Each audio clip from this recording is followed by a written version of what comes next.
11 News. Coverage you can count on. Good afternoon. I'm Gordon Lesh. President-elect Joe Biden has tapped Pennsylvania's health secretary for a cabinet spot. He wants Dr. Rachel Levine to be the Assistant Secretary of Health. Levine has led the state health department since 2017 and has emerged as the public face to the state's response to the pandemic. Governor Tom Wolf released a statement congratulating Dr. Levine and says he will announce a replacement by the end of the week. The Senate does need to confirm the president-elect's picks.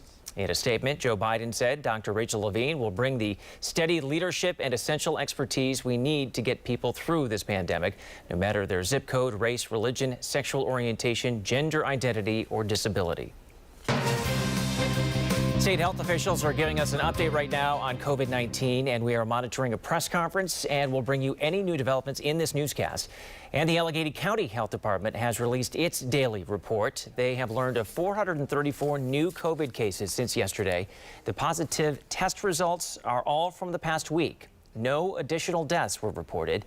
We have seen lower case counts since last Thursday, which may be a sign that the holiday restrictions helped slow the spread.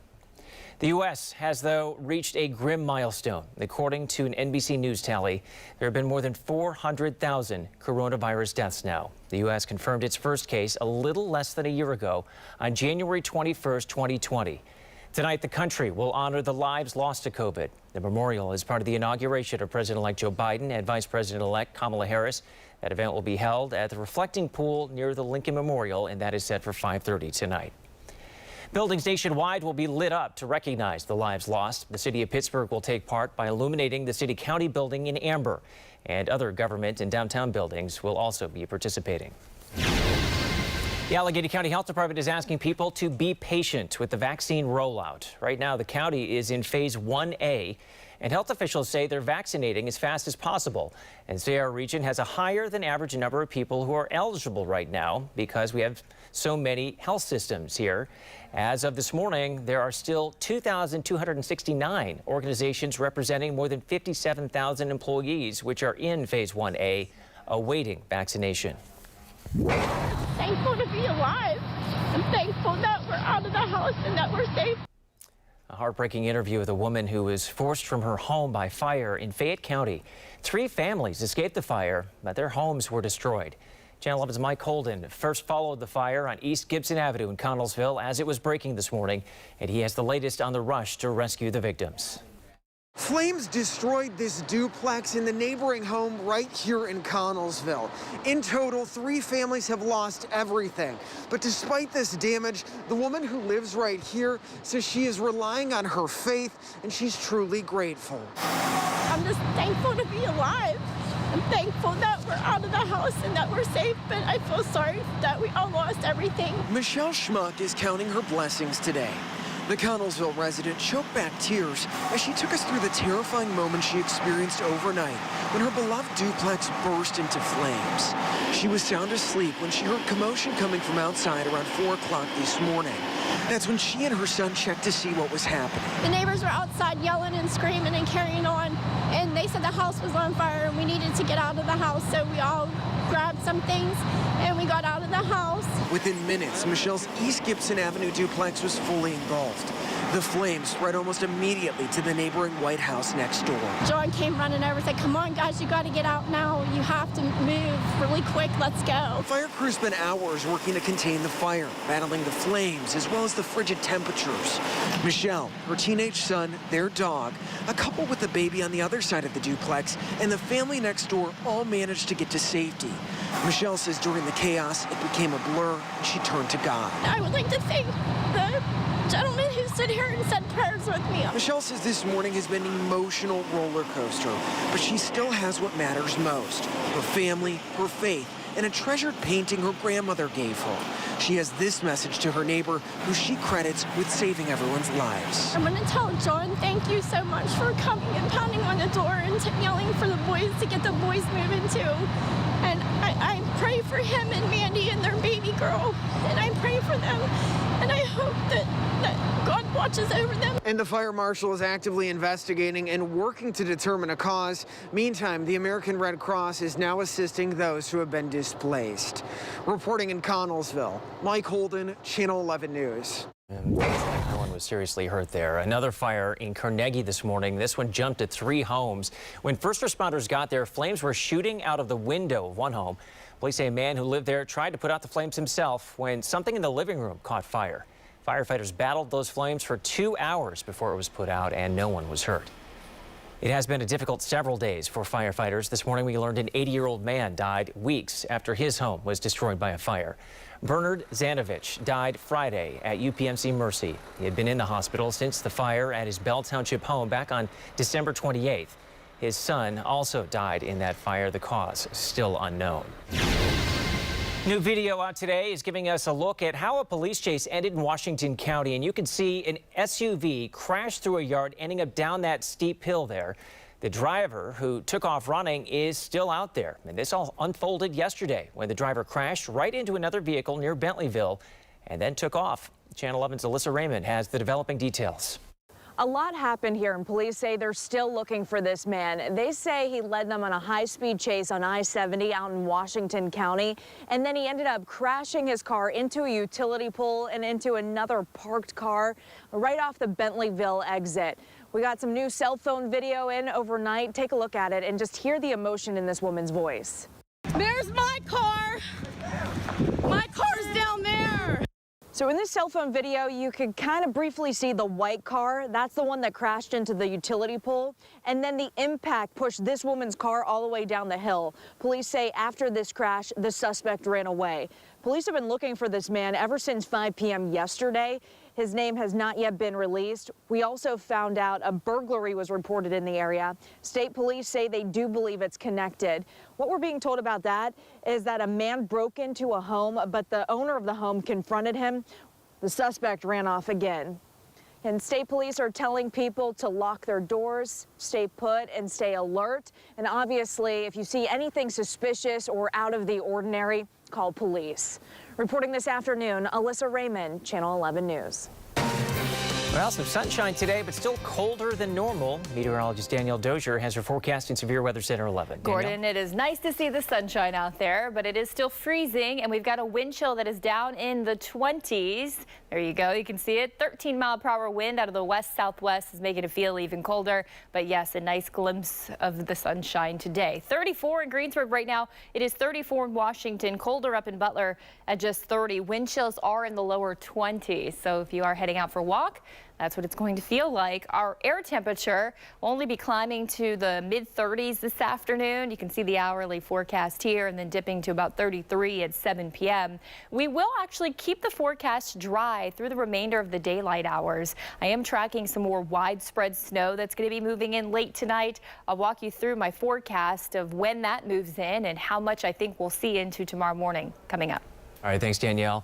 The stage is set for President-elect Joe Biden. Tomorrow's inauguration will be unlike we have ever seen. There are 3 times as many Guard members in the Capitol that a typical event would see.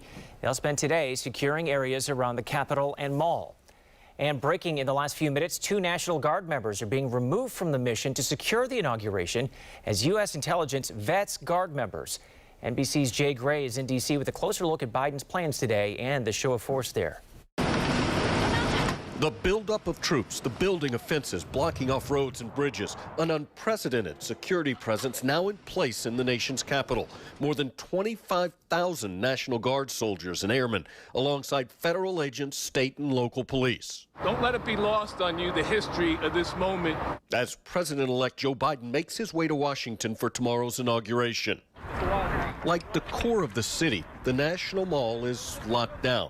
Flags replacing the hundreds of thousands who normally fill the open space for the ceremony, but can't because of COVID-19 and security concerns.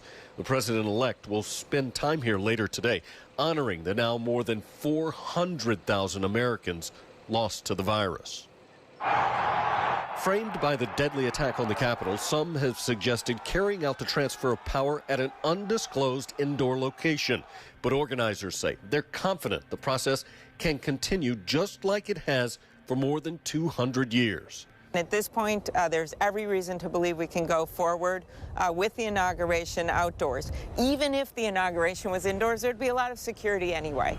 Security that will remain in place, we now know, through at least the end of the month. Jay Gray, NBC News, Washington. And you can look for special coverage of Inauguration Day starting at 4:30 on Channel 11 Morning News. And Channel 11's Rick Earl is monitoring the state capitol for any protests, and he'll be reporting from Harrisburg. A Harrisburg woman is accused of trying to sell Nancy Pelosi's laptop to Russia. Federal documents claim 22-year-old Riley Williams broke into the Capitol on January 6th and led a group towards the House Speaker's office. Overnight, we learned she was arrested, but authorities are not saying where. According to a witness, the deal was to sell the computer to Russia, but that fell through, and the device was either in Williams' possession or has been destroyed.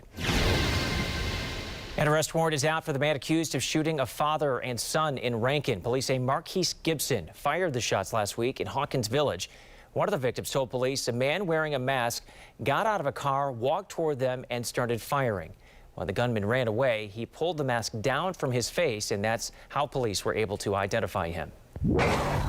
Do you recognize anything this man is wearing? Uniontown police hope it will help them find him. Police say he robbed the A+ on Connellsville Street yesterday. The picture does not show the man's face, but you can see a flannel hood and gray gloves. A truck driver is suing a state trooper accusing him of excessive force. Dale Hollabaugh claims that he was driving his tractor trailer on Interstate 70 in Belle Vernon in June 2019 when an SUV pulled out in front of him. Both pulled over at the next exit. Hollabaugh says as he approached the SUV, Trooper Robert Jacobs got out, hit him in the chest, used a stun gun on him, and handcuffed him. Hollabaugh says he didn't know the SUV was a police vehicle. The lawsuit claims he suffered emotional distress and embarrassment. It's not a ping pong ball or an on-off switch. We just can't deal with do this, do that, do this, do that. Restaurant owners were on edge again. Why the White House had suggested Pennsylvania put another ban in indoor dining. And be on the lookout, the bogus flyer claiming Homeland Security is about to announce a national quarantine. It is dry right now, but more snow moves in overnight. We can't shake the snowy pattern, but I'll let you know how much snow I think we'll see and when we'll get a dry day.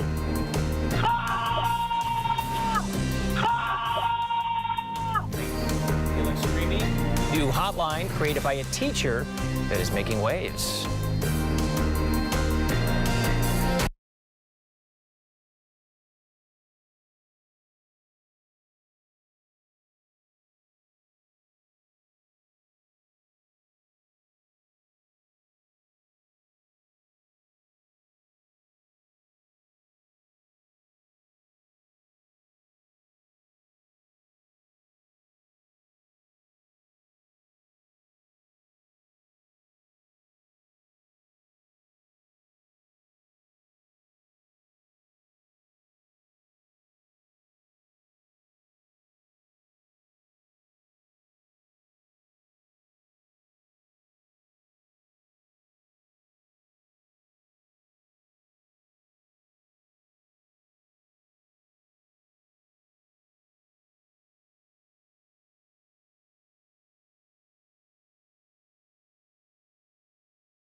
We're back with major breaking news here. In the past few minutes, the state health department announced it is expanding the 1A vaccine group, and it will now include people age 65 and older and people 16 and older with serious health conditions.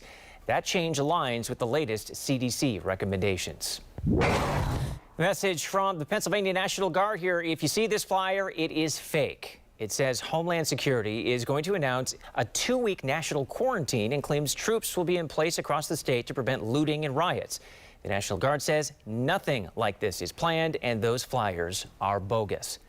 Governor Tom Wolf is again calling on House Republicans to approve COVID relief funds for small businesses. Last month, Wolf transferred $145 million from the Workers' Compensation Security Fund. He then asked lawmakers to set up grants for businesses impacted by COVID-19, specifically restaurants. Republicans have said they're willing to work with the governor on long-term solutions that end the threat of, quote, ridiculous shutdowns.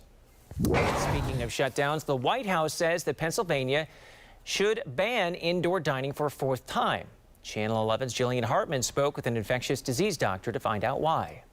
Well, right now, bars and restaurants are in survival mode, just trying to keep the doors open. And the owners tell me the possibility of shutting down indoor dining for the 4th time would be detrimental. I'm stunned. The owner of House 1000 Beers was almost speechless when we told him the White House task force is recommending Pennsylvania ban indoor dining again. I don't know what I'm going to do. I don't know how any restaurant can stay in business like this. Other owners say the industry can't handle another shutdown. It's not a ping pong ball or an on-off switch.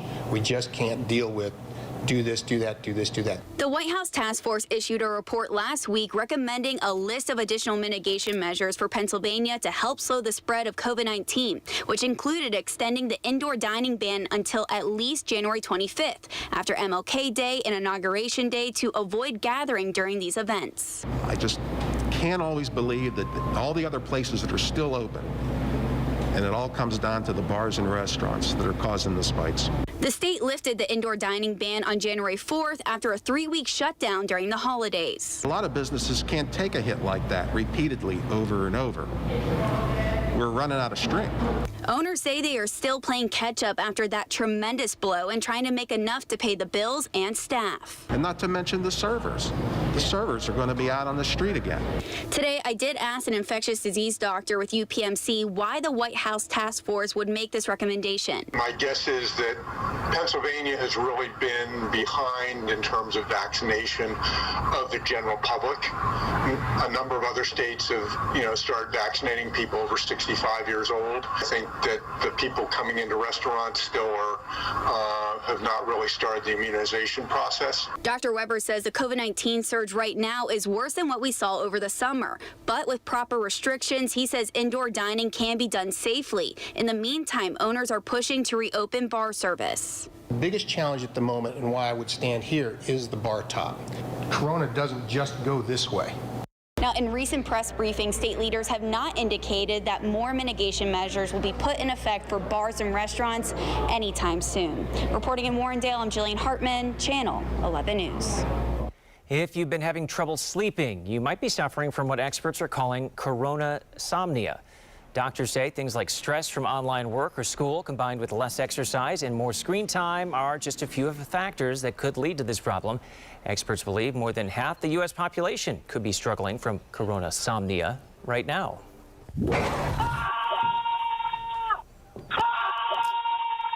Just Scream is a new website to help people reduce their stress. All you do is call the hotline and scream into your phone. An elementary school teacher created the site to help people deal with anxiety, and since launching in November, he's gotten more than 70,000 calls. Your severe weather Team 11 forecast. Gordon, sometimes I just like to scream when it comes to snow forecasting, I have to admit. We have a winter weather advisory that is in effect for the ridges of Westmoreland and Fayette counties. This will go into effect at 1 a.m. on Wednesday, so overnight tonight, and continue until 1 p.m. Wednesday, where we do expect the bulk of the snow accumulation. I will show you more on that coming up. Right now, I want to show you the nationwide temperatures, but more so to show you this purple color that is up to the north. And this is a chunk of cold air that will be headed our way. So right now you see freezing in Pittsburgh. Well, that's nothing compared to what's on the way. Take a look. This colder air will be pushing down to the south. The coldest, though, of the air will stay up in Canada, but we do get a good shot of Arctic air that's going to be blasting through here with a cold front overnight tonight. That's going to allow the temperatures to plummet, and we're looking at temperatures tonight down into the mid-20s, but more importantly, tomorrow, I don't even think we'll make it to 30. It'll be close. 25 overnight tonight, and the winds will be picking up as well as that front comes through. Today they will be breezy. I showed you that forecast, the temperature getting up into the mid-30s today with the breezes, and then tonight west winds gusting to about 25 miles per hour can be expected. As far as the rest of today, we should stay dry, and we do look at more snow building in late tonight into the overnight period. And I am tracking the potential for some moderate to heavy snow bands that are coming off of Lake Erie. We have the ingredients that are coming together that would support this, and so we're going to continue with snow showers into your Wednesday morning commute. This is a look at 7 a.m. You can see the model data showing a band setting up through our area, and we're going to watch for the potential of what we call snow squalls as well. Again, I'll have more on that in a second. Wanted to let you know that in the afternoon, though, we should begin to dry out. So a look here at what snow squalls are. They're heavy bursts of snow that can rapidly change the visibility. You could be driving and then have completely dry conditions, and then all of a sudden you get into an area that's some really heavy snow. Visibility is greatly reduced below like a half a mile. The winds are strong in snow squalls, and it could leave a quick accumulation on any untreated surfaces. So we'll be watching for that chance of that happening with some lake-enhanced snow showers overnight into tomorrow morning. And this is my latest snowfall forecast. I've got an inch or less for the majority of the area. There will be a few exceptions, and that's going to be in the winter weather advisory area, where we could see 2 to 4 inches of snow, as well as up along the I-80 corridor, and then parts of Armstrong and Indiana County, about 1 to 3 inches. But if you check this out, I wrote isolated higher totals and heavier bands because while the bulk of the area sees minimal snow accumulation, there will be some of those heavier bands that I think will set up, and depending on the placement, if you fall under one of those, you could see an isolated higher total of greater than an inch. So Severe Weather Team 11 will be tracking that for you, and coming up in the next half hour, I'm actually going to take a look at the temperatures and the wind chills for the day on Wednesday, hour by hour. So stick with me for that, because it will be cold and breezy yet again. 40s on Thursday, 33 on Friday, and then we go into your weekend, and the temperatures are in the upper 20s and low 30s with one of the coldest mornings in a while there on Sunday morning. Thanks, Danielle. Renters are struggling, and so are landlords. We're talking with a local landlord trying to make ends meet while helping his tenants. And Channel 11 showed you when this dog was rescued from a frigid stream, but that story is not over. Why the state is now getting involved.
The state game warden has launched an investigation after a story seen on Channel 11.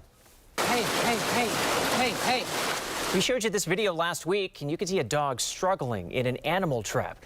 This was in Donegal Township. The game warden told Channel 11 he's very upset traps were out there because that is illegal. 2 dogs were caught in the traps. 1 ran away. The other is recovering there. There is now a GoFundMe page to raise money for medical expenses. The IRS is warning about yet another wave of COVID scams. Most common scams include that they're seeing include text messages asking you for your bank account information so you can get your relief check faster. Fake at-home COVID test kits, and a new one, calls to invest in companies developing COVID vaccines. Those are all fake. Remember, if it sounds too good to be true, be careful. A California man says he made O'Hare Airport in Chicago his home for the last 3 months because he was afraid of flying after COVID cases surged. Police say he came to O'Hare from California back in October. He was arrested on Saturday and told police he was scared to fly back to California. Police say he used an airport employee's ID to hide out, and he survived the last 3 months mostly with the help of passengers who gave him food. Airport officials say he never posed a security risk. Right now, 2 COVID-19 vaccines are being used in the U.S. The new shot, health officials say, could be a game changer in the race to vaccinate. Sunshine out there right now. Coming up, I'll let you know how long we're going to have the sunshine, plus a look at those wind chills for the day tomorrow.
We are following breaking news at noon. The state health department is expanding its vaccine distribution program for COVID. The state updated its 1A vaccine group to now include people 65 and older and people 16 to 64 with serious health conditions. That includes cancer, Down syndrome, heart conditions, smoking, and even pregnancy. It will be challenging because we haven't received additional vaccine doses. However, we are recognizing that we want to go with the 65 and older and those 16 to 64 to vaccinate our most vulnerable in Pennsylvania as quickly as we can. Health officials say the change aligns with the latest CDC recommendations. And continuing coverage on the race to vaccinate, Dr. Anthony Fauci says a COVID-19 vaccine developed by Johnson & Johnson could get approval within weeks. And with hospitals racing to make sure current vaccine doses don't go to waste, health officials tell Channel 11's Joe Arena why this shot could be a game changer. Thousands have already been vaccinated, and when the Johnson & Johnson vaccine finally gets approval, one local doctor we spoke with today says that could be a game changer. The overall priority is to make sure that people get vaccinated. The overall goal is that the entire country gets vaccinated against COVID. And Dr. Amy Crawford-Fauché, vice president of Allegheny Health Network's Primary Care Institute, says that goal could be reached much faster as soon as the Johnson & Johnson COVID vaccine is available. And the doctor says because of its makeup, it's something healthcare workers will be very familiar with. It basically turns it into any other, like a flu vaccine, that we handle all the time. I think as soon as that one comes down the line, we'll be pushing these into offices. It'll be much easier to do mass vaccination events and to go out into the community to offer them. As for when healthcare providers are likely to have this vaccine on hand, just yesterday, Dr. Fauci said clearance for the drug is likely just weeks away.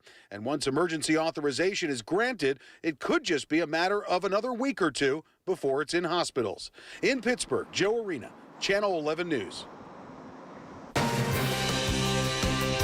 A look at when the best days to get outside will be. Well, of course, today we're seeing that sunshine this afternoon, so that's nice, although it's cold and it's breezy, so it'll feel like the 20s. You'll need to bundle up. Wednesday, I do expect those scattered snow showers to be around in the morning, and then more so toward the afternoon and evening. They should lighten up, if not go away altogether. We'll be tracking that latest timing for you. So Wednesday could be a decent day, but just really cold, by the way, and breezy. Thursday is really the pick day, because we're going to have temperatures that climb to near 40 degrees and it'll stay dry through most of the area. I think some snow could be falling up along the I-80 corridor on Thursday, but then Friday will bring in another chance for some isolated snow. Wanted to point this out really quickly. This is the latest visible satellite where you're seeing the white shaded color move across the screen right there. That's the cloud cover, and then where you're seeing the white color right in the latest frames right through here that's not moving, that's actually our satellite that is still showing us the snow on the ground. It's a pretty cool picture out there this afternoon. Well, coming up, I'll let you know that hour-by-hour wind chill forecast is promised for the day on Wednesday, and I'll update you as well if you're just joining us on how much snow I think we'll see tonight. All right, thanks, Danielle. We have new information on a Snapchat post that landed this 24-year-old Butler County man behind bars. He said it was meant to be a joke, but police say it was not funny. Ryan McConnell is accused of posting a picture on the social media app holding an AR-15 with the caption reading, "Ready for school." State police say no specific school or district was mentioned. When you post something on the internet, even on social media, it's always out there on the internet. You can't take it away. And it's taken very serious in matters like this. When police went to McConnell's home, they say they found a rifle, pistol, ammunition, and cell phones. Police say McConnell told them it was a joke, and he had no intention of following through.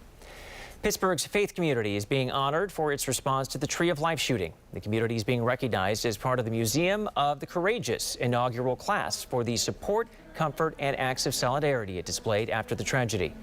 The group is a nonprofit that says they celebrate stories of standing up to hate. A live look at the White House. Tomorrow is a move-in day for President-elect Joe Biden. He will arrive in Washington today ahead of his inauguration as 46th president. It will be unlike any inauguration we've ever seen. There are 3 times as many Guard members in the Capitol that a typical event like this would see. They'll spend today securing areas around the Capitol and Mall. Biden will deliver his speech to a national mall covered in American flags rather than spectators due to security concerns and the pandemic. Our Jacqueline Fell has the latest from Washington. President-elect Joe Biden will arrive today to an unbelievably heavy military presence in the nation's capital.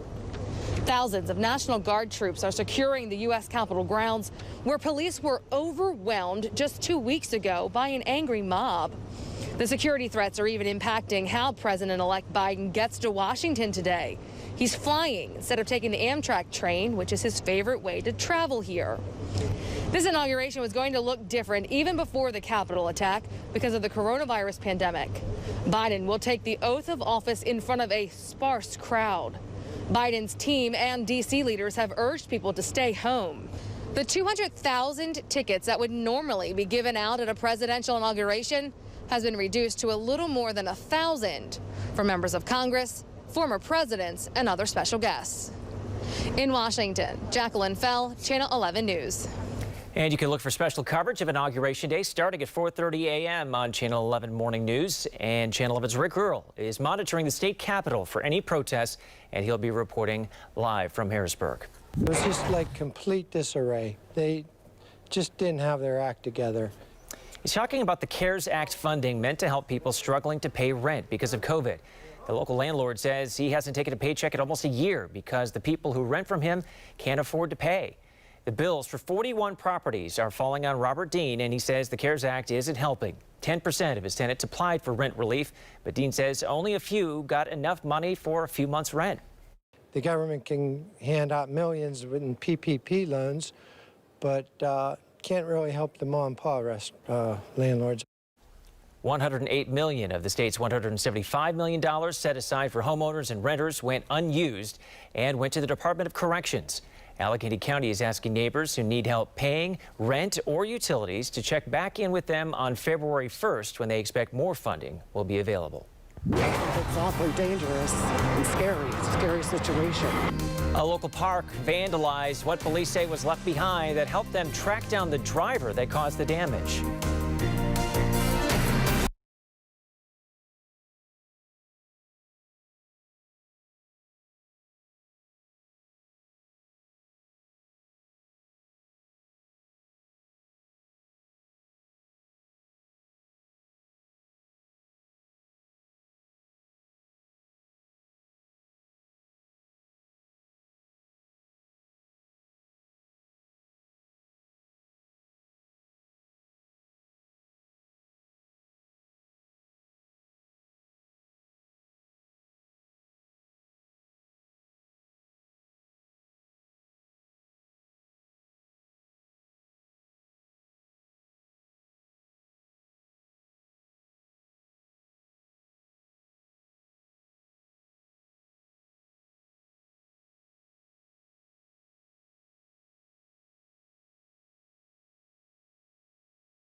Police say a car full of high school students tore through a local park, tearing out a electrical box. This is Leopold Lake Park, in Findlay Township. Channel 11's Liz Kilmer found out how police tracked down the driver. Yeah, police here in Findlay Township put out a plea for information after a hit and run was reported at a local park. It wasn't long before they say they got their answers. A now quiet, snow-coated park was recently the scene of a police investigation in Findlay Township after officials at the rec and sports complex here reported a hit and run. Findlay Township police put this alert out on Facebook, trying to track down the driver of a Honda Accord who caused, quote, significant damage to property, apparently going off-road and striking this large Duquesne Light electric box before taking off. I think it's awfully dangerous and scary. It's a scary situation. Police looked at video surveillance from the park and the township and used license plate software. A report we got a hold of says cameras here at Route 30 and Clinton Road caught the suspect vehicle traveling through without damage one day and then with damage another. The same car? Yeah. Okay, well, good for them. Police say they found out a teen was behind the wheel and issued a citation. Friends were reportedly inside the car at the time. No injuries were reported, and thankfully, park goers weren't in the path. Good thing no one was hurt. Liz Kilmer, Channel 11 News. Getting a cup of coffee and a donut is coming at a high price for customers in a local neighborhood. The shortcut they're taking that is adding up to steep fines.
Customers going to grab a cup of coffee at Dunkin' are facing steep fines for making an illegal turn in Irwin. PennDOT is working with the borough to find a solution. The Dunkin' is on Route 30. Police say customers are ignoring signs and turning left.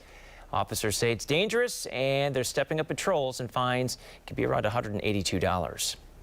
Our consumer advisor, Clark Howard, usually recommends against getting a credit card, but he says there are some cards that can help your finances.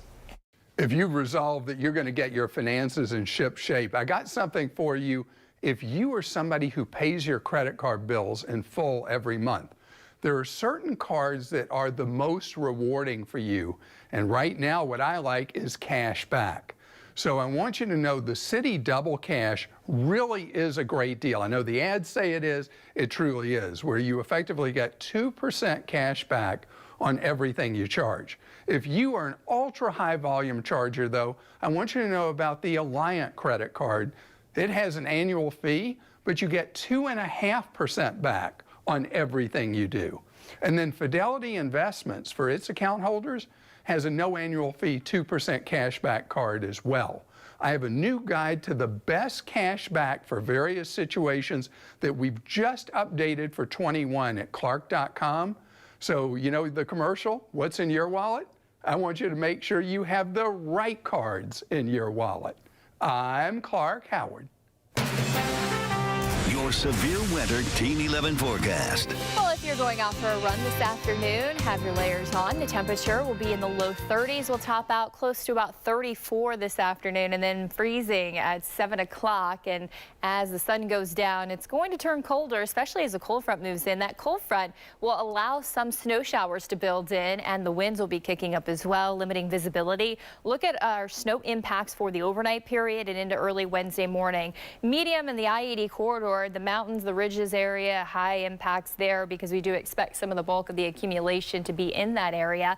I'll show you that in just a second. Area-wide, the temperatures will be below freezing and well below freezing as well. So as the snow moves in, it's been pretty cold lately. You know the drill. It's going to stick to any untreated surfaces. So about 25 in the city, 27 in Uniontown, and 26 in Washington into tomorrow morning. And this is your high temperature for the day tomorrow. We let you know days ago that this Arctic air would be building in, so the forecast high only 28, and the wind will be out of the west, gusting up to 20 miles per hour. This is going to make it feel like the teens through the majority of the day. So if you are heading out early tomorrow, not only are we worried about the snow, but we're also going to be having the layers on and the heavy coats, and most likely our hats and our gloves. Our wind chills down around 17 at 6:30 in the morning, 16 it feels like in Uniontown. And as I advance the time clock, you can see by the afternoon the wind chills come up to maybe 20 degrees, but that's about it. Our storm tracker maps show us dry through the rest of today and this evening. If you're heading to the grocery store, no worries for any impacts there. But overnight tonight, that snow will be building in. It's coming off of Lake Erie. We could have some moderate to heavy snow bands. Some of the ingredients in the atmosphere have been coming together where we could have that happen, which could leave some snow accumulation on any untreated surfaces all around the area. Some of the heaviest snow, though, as I mentioned, in terms of accumulating snow, will be in the ridges of Westmoreland and Fayette counties, where we have a winter weather advisory, by the way, from 1 a.m. to 1 p.m. So we'll be dealing with scattered snow showers, especially in the morning. So a slick morning commute on any untreated surfaces and wind chills down in the teens. Majority of the area is about 1 inch or less, but I do think an area along I-80 and perhaps portions of Indiana County as well, about 1 to 3, 2 to 4 for the advisory area there. And I do have a note here on the screen, which means which reads isolated higher totals and heavier bands, because I do think that if we get under some of these moderate to heavy snow bands and they're persistent, then we could be looking at a little bit higher than 1 inch. So we'll keep you updated. Just know visibility will be greatly reduced in areas of blowing snow because the winds will be strong tomorrow. Overnight, those winds will gust to 25. They'll gust to about 20 on Wednesday. And then Thursday, we get a reprieve with 40, and your weekend looks dry, but some of the coldest air since late December moves in as we head into Sunday. All right, thanks, Danielle. Now here's local steals and deals. Hey, Lisa Robertson here with Local Steals and Deals. How would you like to have one of the most influential chemists in the beauty industry give you something no one else has? That's BeautyStat, and Ron Robinson is the founder and the owner, and he's here with us. How you doing, Ron? Hey, Lisa. So excited to be with you here today. It is so good to have you here, and I know that you have been a mover and shaker in beauty for a long time, right? That's right. I have been in the industry over 20 years. I've formulated and developed products for big brands like Clinique, Estee Lauder, Revlon, Avon, L'Oreal. But during that time, I've always been fascinated with the ingredient vitamin C. And so I created the company BeautyStat with a mission to create the best vitamin C serum. Now, vitamin C is a great ingredient for the skin, there's no doubt, but it's notoriously unstable. We solved that problem. We have 3 patents on the ability to stabilize pure vitamin C. So in our Beauty Stat Universal C Skin Refiner, it stays pure and potent from the first drop to the last. Wow. And if I'm sitting at home, very quickly, why is it important? What does it do for my skin when it's stable and when it's fresh? Well, in our product, it's clinically tested and dermatologist approved to reduce the look of fine lines and wrinkles, firm and tighten skin, even out skin tone, and diminish the look of pores. It really does it all. And very quickly, so who are some of the beauty magazines already talking about this? Yeah, Lisa, just last week, we were so excited that Oprah Magazine named our product one of the best vitamin C serums. And Allure, Cosmo, Harper's Bazaar, Good Housekeeping, all of them have named it as one of the best. And so we're super excited to be able to bring it to consumers. Thanks, Ron. Thanks, Lisa. You can get these 3 amazing ideas at localsteals.com. The exciting thing is Ron is offering this at 50% off. Just go to localsteals.com and you get great beauty.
We will soon be able to hear what it's like to be on Mars. NASA has 3 separate missions planned for the Red Planet next month. One of them will include microphones riding on a rover and will record sounds from the planet.